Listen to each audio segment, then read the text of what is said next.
Bonjour les amis, j'espère que vous vous portez à nouveau à merveille aujourd'hui. Ensemble, on va voir dans ce nouvel épisode, avec mon polo bleu et moi, eh bien, les habitudes qui vous rendent pauvre, tout simplement. J'ai fait la liste des mauvaises habitudes que j'avais, j'en ai rajouté quelques-unes, je vais partager ça avec vous et je vous invite à voir eh bien, si vous pouvez changer des choses dans votre comportement qui peuvent vous aider à vous enrichir. On voit ça tout de suite ensemble.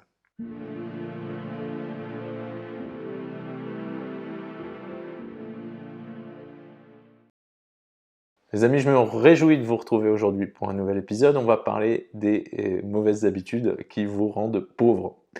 Avant de commencer, pour ceux qui ne me connaissent pas, les nouveaux ici, je m'appelle Mathieu, je suis entrepreneur. J'ai créé cette chaîne afin de partager avec vous les connaissances et les erreurs que j'ai pu faire au travers de mon parcours, en créant ma boîte, mais aussi en investissant et en essayant de devenir une meilleure personne. Donc tout ça, je le fais afin de vous éviter de faire les mêmes erreurs, de vous faire gagner du temps. Et donc naturellement, si vous trouvez ce contenu intéressant, eh bien n'hésitez pas à le partager avec quelqu'un autour de vous que ça pourrait aider. C'est comme ça qu'on pourra toucher un maximum de monde. Sans plus tarder, on va voir aujourd'hui la liste des mauvaises habitudes que j'avais.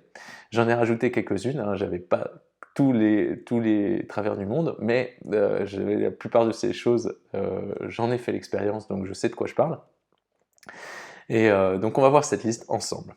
Donc la première des choses, c'est de se dire que rien ne peut changer.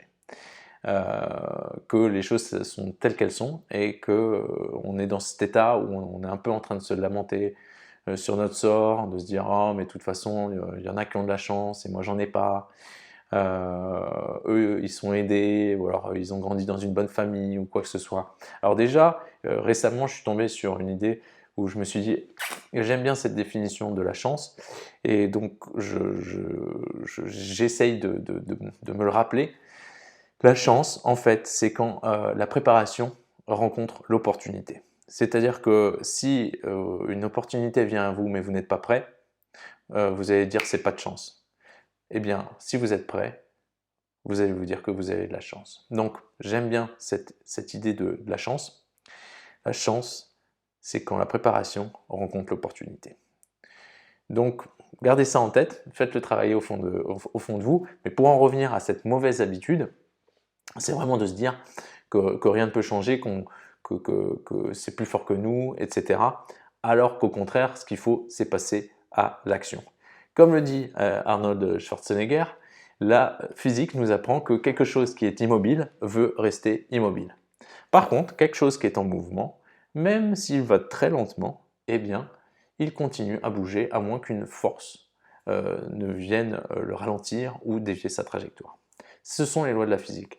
Eh bien, je me rends compte au travers de mon expérience que c'est la même chose avec nous les humains. C'est-à-dire que quand on est dans une situation confortable, qu'elle soit plus ou moins confortable d'ailleurs, où on se dit ah ce serait bien que je change ça, mais en fait je suis pas si mal, eh bien on a tendance à y rester et à pas trop vouloir en bouger. Par contre, si on commence à se poser les bonnes questions et qu'on commence à bouger un petit peu, eh bien, c'est là qu'on entre dans l'action. Et une fois qu'on rentre dans l'action, qu'on commence à faire bouger les choses, qu'on fait des choses, eh bien, on a cette sorte d'élan qui fait qu'on continue d'avancer. Et vu qu'on continue d'avancer, eh bien, le chemin parcouru eh bien, nous rassure, nous encourage. Et c'est comme ça qu'on continue à bouger. Alors, je ne vous dis pas de faire des pas de géant dès le début. C'est comme quand on va à la gym. Et pour aller à la gym, la première des choses, il faut se lever. Ensuite, il faut se brosser les dents, il faut se préparer et il faut aller à la gym. Et ensuite, une fois qu'on est à la gym, on n'arrive pas à la gym et on prend les gros poids de 30-40 kilos, quitte à se casser le poignet. Non, on commence avec les petits poids et on bouge les petits poids. Et une fois que les petits poids légers, on arrive à les bouger tranquillement, eh bien on passe à quelques kilos de plus et quelques kilos de plus. Et c'est comme ça qu'on grossit. Et ben c'est un peu pareil avec l'action. Il ne faut pas se dire de tout de suite je vais tout changer et je vais faire tout à fond. Non, il suffit plutôt de commencer petit à petit et chaque jour, chaque semaine, chaque mois, faire quelque chose en plus, et ce qui fait qu'on lance cette sorte d'inertie et cet élan qui va nous porter et qui va nous emmener vers le changement et vers là où on veut aller. Donc, première mauvaise habitude, c'est de se dire que les choses ne peuvent pas changer et de ne pas être dans l'action. Il faut aller dans l'action. À un moment, il faut arrêter de se poser des questions. Il faut aller dans l'action. Et si on se trompe, c'est pas grave parce que quand on se trompe, on fait une erreur et on apprend. Alors, il n'y a que les fous qui refont les mêmes erreurs pour être sûr qu'ils ont bien appris. Ils refont les mêmes erreurs et refont les mêmes choses en espérant que le résultat soit différent. Ça, c'est des fous. Mais sinon, c'est pas grave. Si vous faites une erreur, eh bien, vous allez en apprendre, vous serez meilleur et vous ne referez plus cette erreur. Vous pourrez transmettre votre expérience à quelqu'un, il n'y a pas de problème. Donc, vraiment, première bonne habitude. Donc, par rapport à la mauvaise habitude, c'est se dire que rien ne peut changer. La bonne habitude, c'est de passer à l'action. Vraiment. D'arrêter d'attendre. D'arrêter de se dire, ah, peut-être demain. Ou d'arrêter d'attendre pour le meilleur moment. C'est pareil quand j'ai voulu monter ma boîte, je me disais est-ce que c'est le bon moment, c'est pas le bon moment, et en fait je me suis dit mais en fait si ça se trouve c'est le pire moment, et vaut mieux que je commence au pire moment, parce que si j'arrive à faire fonctionner ma boîte pendant le pire moment, quand ça va être le bon moment, ça va être très bien. Deuxième mauvaise habitude, c'est de se payer en dernier. Alors quand je dis se payer en dernier, pour ceux qui me connaissent un peu maintenant, il y a une période de ma vie où, en gros, j'arrivais à la fin du mois, j'étais à moins quelque chose, j'avais mon salaire qui arrivait, et j'étais à zéro. Et ensuite, là, j'avais mon loyer, mon assurance, mon électricité, etc. qui partaient, puis je recreusais dans le négatif, et puis ensuite, je vivais, je remplissais mon frigo, je sortais, etc. J'avais mon autorisation de découvert, que souvent j'éclatais, donc je payais des agios. Et ensuite, hop, mon salaire retombait et j'arrivais de nouveau à zéro. Donc ça, c'est vraiment la dernière des bonnes idées. Hein. Donc ensuite, j'ai réussi à basculer. Donc qu'est-ce que j'ai fait? J'ai travaillé comme un dingue pendant une certaine période de temps, j'ai réduit toutes mes dépenses et j'ai basculé le modèle. C'est-à-dire que j'avais un certain montant en tampon, j'avais mon salaire au-dessus que je pouvais dépenser un peu plus, tac, mais au moins j'avais mon tampon et hop, mon salaire revenait.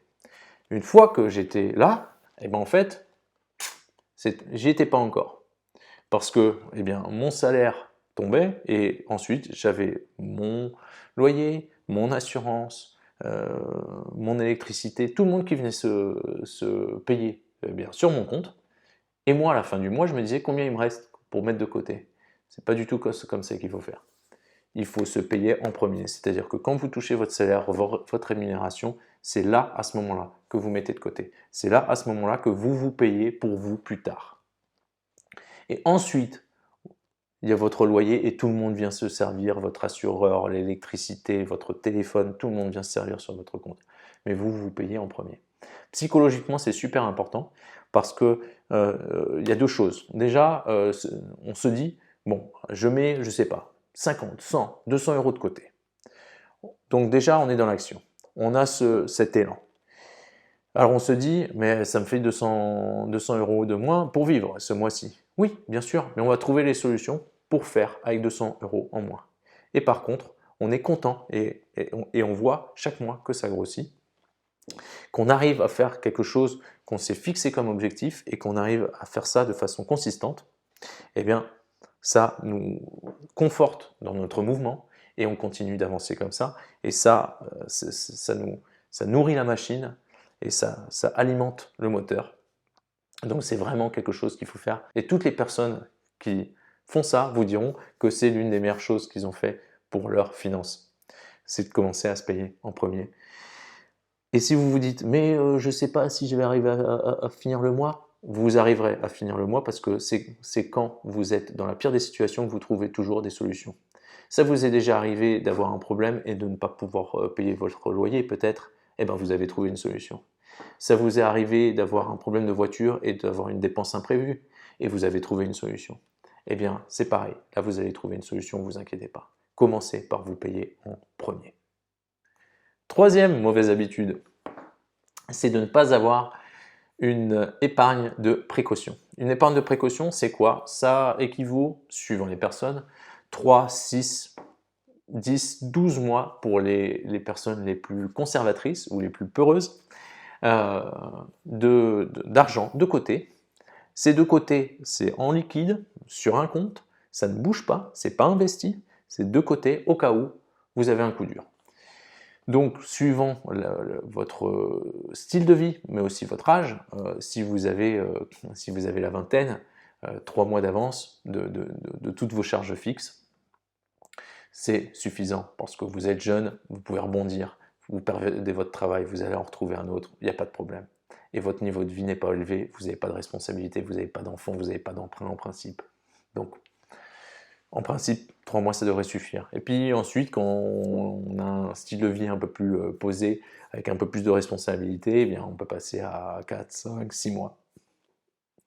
Et donc, c'est très important d'avoir cette épargne de sécurité. C'est le tampon dont je vous parlais tout à l'heure, où je ne me rendais pas compte, mais c'était un peu ça. Sauf que moi, c'était plus un tampon, hein. C'était pas 3 à 6 mois de frais fixes que j'avais de côté. C'était plus un tampon pour si un mois, je dépensais un peu plus, hop, je passais pas dans le rouge, parce que mon objectif, c'était de ne plus passer dans le rouge. Je ne voulais plus être en négatif sur mon compte. Et donc, de cette étape-là, je suis passé à avoir de l'argent de côté. Où là, j'avais sur un compte, pendant un certain moment, j'avais 8 000 €. Ça équivalait pas vraiment à des mois de frais fixes ou quoi, mais j'avais ces 8 000 € et je me disais, psychologiquement, dans ma tête, je me disais, c'est bon, j'ai ces 8 000 €, s'il m'arrive quoi que ce soit, je peux vous revenir quelques mois, ça me laisse le temps de rebondir, etc. Et en fait, cette épargne de précaution, c'est ça. C'est de l'oxygène pour votre cerveau. Bêtement, c'est d'être serein. Alors ça peut être, comme je vous le disais, le petit calcul, c'est de se dire 3 à 6 mois de frais fixes, mais sinon ça peut être un chiffre totalement arbitraire avec lequel eh ben, vous vous sentez bien. Donc si pour vous, avoir 5 000 € de côté, eh ben, c'est confortable, faites en sorte d'avoir ces 5 000 € de côté. Et ensuite, vous passez aux étapes d'après qui sont d'investir. Mais vous commencez par cette épargne de précaution. Pourquoi? Parce que ça va vous apporter de la sérénité. Et également, en cas de coup dur, eh bien, ça vous permet de continuer, une fois que vous aurez commencé à investir, ça vous permet de continuer d'investir, de puiser au besoin en cas de coup dur dans cette épargne de précaution, mais de continuer à alimenter la machine et à alimenter vos investissements pour vos projets futurs. Ensuite, quatrième mauvaise habitude, ça je l'ai fait pendant longtemps, c'est de ne pas maîtriser mon budget, c'est-à-dire de ne pas savoir combien rentre, combien sort. Bêtement, et il y en a qui vont rigoler, mais si vous voulez développer votre patrimoine, vous enrichir, développer votre indépendance financière, mettre de côté, eh ben, il faut dépenser moins que vous ne gagnez. Et quand je dis moins que vous ne gagnez, il faut prendre en considération les impôts également. Parce que des fois, surtout maintenant avec la retenue à la source, on se dit ah c'est bon mais les impôts sont payés, mais des fois on a un petit rappel au mois de septembre qui peut être une surprise, une bonne surprise. Hein. Moi ce que j'ai fait au début quand il y avait le prélèvement à la source, je l'ai su réévaluer comme ça à chaque fois j'avais une bonne surprise. J'avais 500 € une année, je sais plus 800 € une autre année. Par contre, il y a une année où mes revenus ont augmenté, j'ai pas pensé à augmenter. Et ben là, je me suis retrouvé au mois de septembre, ils m'ont demandé 1 500 €. Donc ça fait tout drôle. Donc c'est quelque chose qu'il faut prendre en considération. Et donc ça, savoir combien rentre, combien sort. Et alors c'est pas à la virgule près, mais le plus précis c'est, le mieux c'est.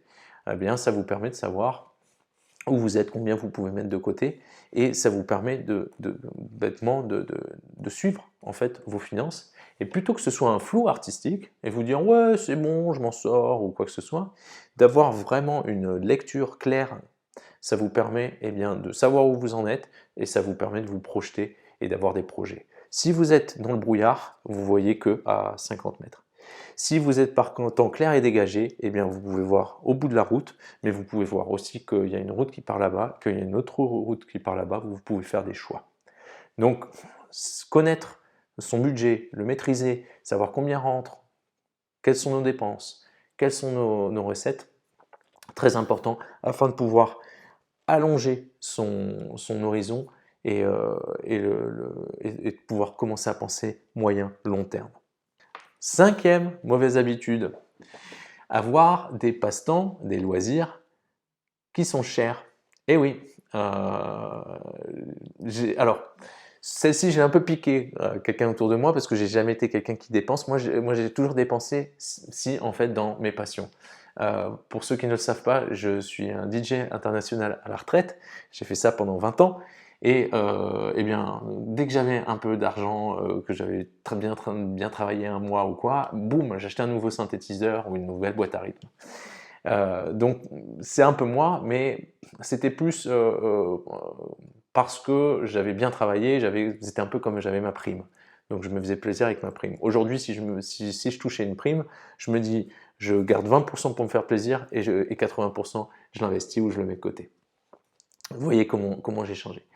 Et donc, je vois, il y a des gens qui, leur passe-temps, c'est d'aller faire du shopping. Faut arrêter d'acheter des choses dont vous n'avez pas besoin, tout simplement. C'est facile à dire, vous me direz, mais en fait, c'est facile à faire. Il suffit juste de se mettre un petit pied aux fesses. Donc ça, c'est très très important. Si vous avez des loisirs qui sont au-dessus de vos moyens, eh bien, il faut tout simplement trouver une solution pour faire ces loisirs avec, avec moins d'argent, c'est-à-dire trouver une solution pour ça, ou alors changer de loisir, tout simplement. Mais je vois des gens autour de moi qui gagnent très bien, vraiment correctement leur vie, et qui, eh bien, à la fin du mois, ils sont à zéro, ils n'arrivent pas à mettre de côté, parce que bêtement, ils ont un style de vie et des loisirs qui ne correspondent pas avec leur salaire. Ils vont beaucoup trop au restaurant, ils sortent, ils dépensent. Alors, c'est pas un jugement, c'est juste, s'ils se plaignent de ne pas pouvoir mettre de côté, il faut à un moment regarder une fois de plus son budget, où sont nos dépenses, etc. Et souvent, là où on peut mettre un petit coup de ciseau, eh bien, c'est dans ces passe-temps et ces loisirs qui sont coûteux, faut y faire attention. Ensuite, sixième mauvaise habitude dans laquelle je suis en ce moment et dont j'essaye de me sortir, c'est de se concentrer seulement sur mettre de l'argent de côté et ou l'investir. C'est-à-dire que, alors quand je dis que je suis là-dedans, c'est-à-dire que bêtement, aujourd'hui je me concentre vraiment sur préparer mon avenir et assurer mon avenir. Préparer mes vieux jours, et aussi je vais être papa, donc forcément on a des questions en plus qui arrivent, vous pouvez imaginer, ceux qui ne le sont pas et ceux qui le sont, vous comprenez. Et donc forcément je suis là, bon, il faut que je me fasse un bon matelas, il faut que je prépare les choses. Et donc quand je dis ne se concentrer que sur l'argent qu'on arrive à sauver chaque mois, c'est aussi, si vous voulez, dans une certaine situation, avec certains revenus, on a de toute façon une limite au-delà de laquelle on ne peut pas plus économiser. Admettons, vous gagnez 2000 € par mois, vous vivez vraiment au ras des pâquerettes, dans un petit appartement, vous dépensez vraiment rien et vous arrivez, je ne sais pas, à mettre 1000 € ou 1200 € par mois, à un moment, vous ne pouvez pas aller de toute façon, même si vous viviez chez quelqu'un qui vous loge et qui vous nourrit, vous ne pourriez pas aller au-delà de 2000 €. Et ce qu'il faut prendre en considération là, c'est que autant votre capacité d'épargne est limitée, par contre votre capacité à augmenter votre revenu, elle est illimitée.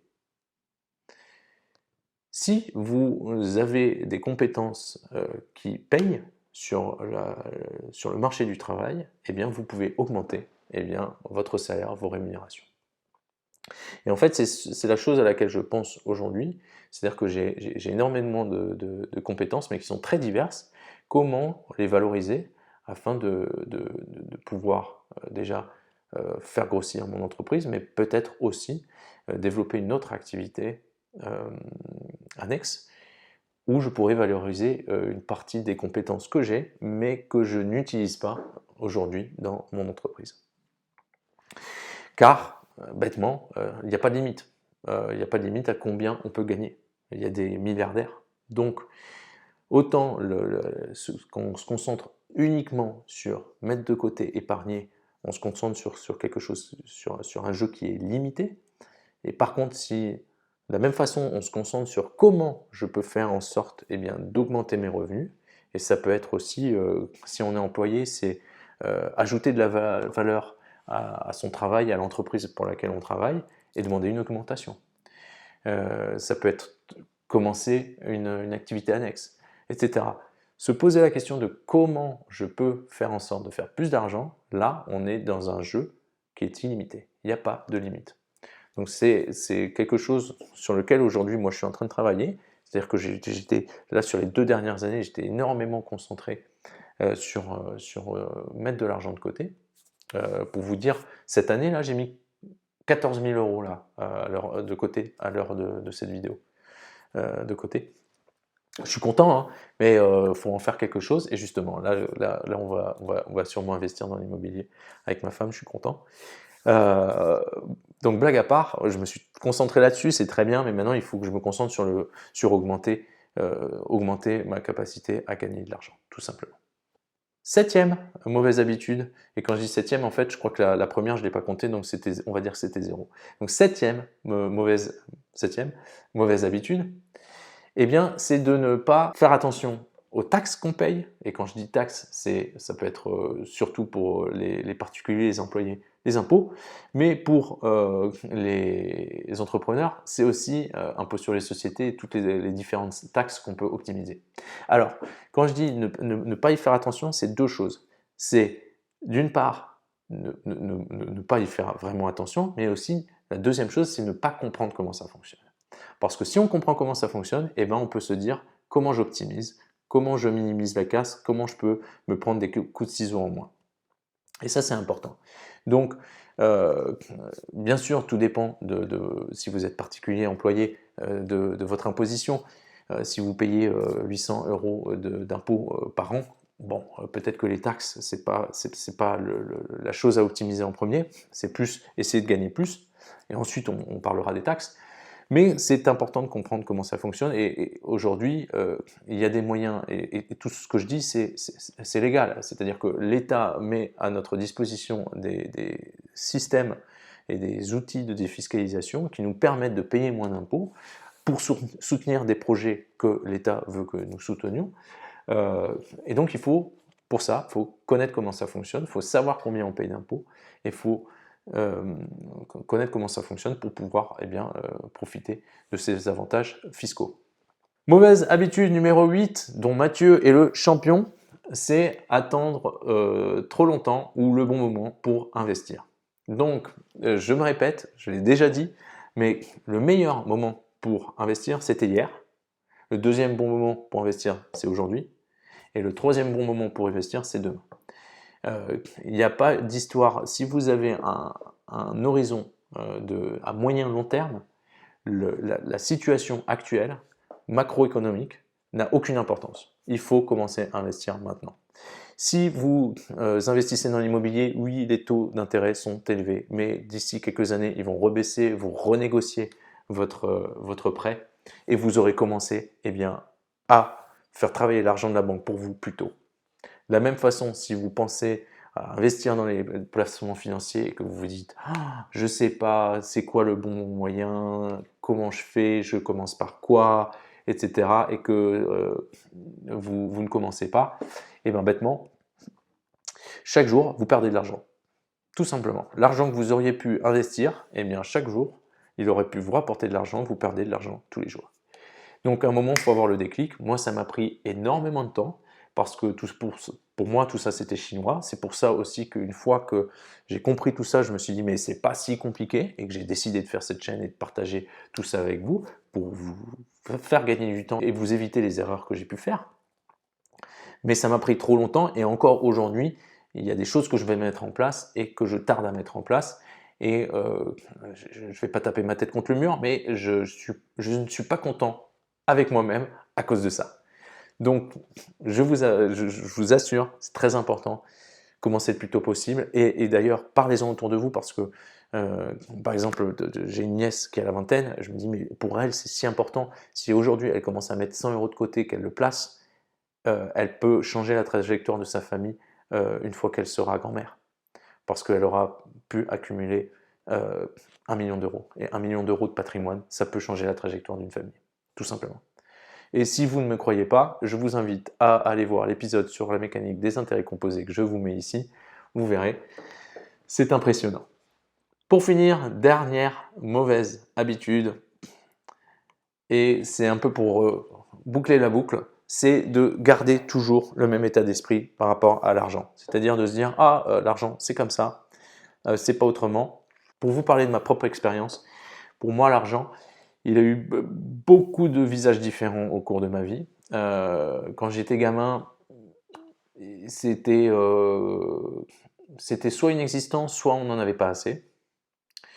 Ensuite, quand j'ai commencé à vivre par mes propres moyens, c'était un moyen de m'éclater, c'est pour ça que je flambais. Ensuite, plus tard, c'était un moyen de voyager. Ensuite, plus tard, ça a commencé à être une source d'angoisse et d'anxiété. Donc je suis revenu un peu à ce que j'avais pendant mon enfance où j'ai pas assez, j'ai peur de manquer. Alors que si vous vivez en Europe comme moi, on manque de rien, les amis. Il y a des gens qui n'ont pas d'eau, pas d'électricité, qui n'ont pas à manger. C'est la guerre chez eux. Je vous avoue, on fait partie des 10% de personnes vraiment chanceuses sur cette planète. Donc on manque de rien. On a une abondance autour de nous dont on ne se rend pas compte. Et justement, mon idée aujourd'hui, c'est de basculer de ce côté. J'avais l'impression que je manquais toujours. Je me concentrais sur ce que je n'avais pas plutôt que de me concentrer sur ce que j'avais. Et donc progressivement aujourd'hui, j'essaie d'avoir bien plus de gratitude, de me rendre compte de la chance que j'ai, de me concentrer sur ce que j'ai plutôt que sur ce que je n'ai pas. Et très récemment, je me suis rendu compte qu'en fait, au lieu de me concentrer sur l'argent que je veux faire, alors c'est une vision, certains diront moyen-long terme, mais je suis convaincu de cela aujourd'hui. Il faut que je le mette en action, mais je suis convaincu de ça, c'est que plutôt que de me concentrer sur l'argent, eh bien, vaut mieux que je me concentre sur créer de la valeur pour les gens autour de moi. Et l'argent va être un produit en fait de ce travail, tout simplement. Je ne sais pas si ça a du sens, hein, mais plutôt que de me dire je vais faire ça pour faire de l'argent, par exemple aujourd'hui faire cette chaîne, je n'en attends rien en argent. J'essaie de partager des choses avec vous pour vous aider. Et je veux faire ça tant que je vois que j'ai des vues et que le nombre de followers augmente. Je suis content et je verrai dans 3 ou 5 ans où ça en est. Et peut-être qu'à ce moment-là, je me dirai, je vais commencer à monétiser. Peut-être plus tôt, hein, si ça explose, si ça décolle. Mais pour aujourd'hui, le but de ce que je fais avec vous, c'est pas du tout pour faire de l'argent. Peut-être qu'un jour, ce sera le cas.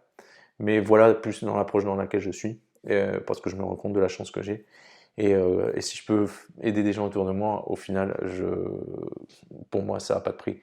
Donc voilà. Donc changer cet esprit par rapport à l'argent, faire ce travail que je viens de vous faire avec vous, de découdre toutes les significations que l'argent a pu avoir pour vous dans la vie, c'est intéressant.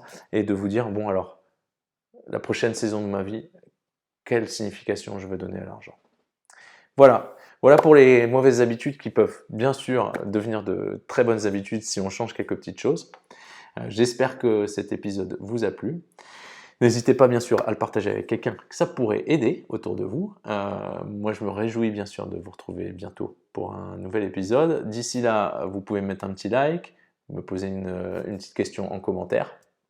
Je me ferai un plaisir de vous y répondre. Vous pouvez vous inscrire, appuyer sur la cloche pour être prévenu dès qu'un nouvel épisode est publié. Et bien d'ici là, prenez soin de vous et à très bientôt.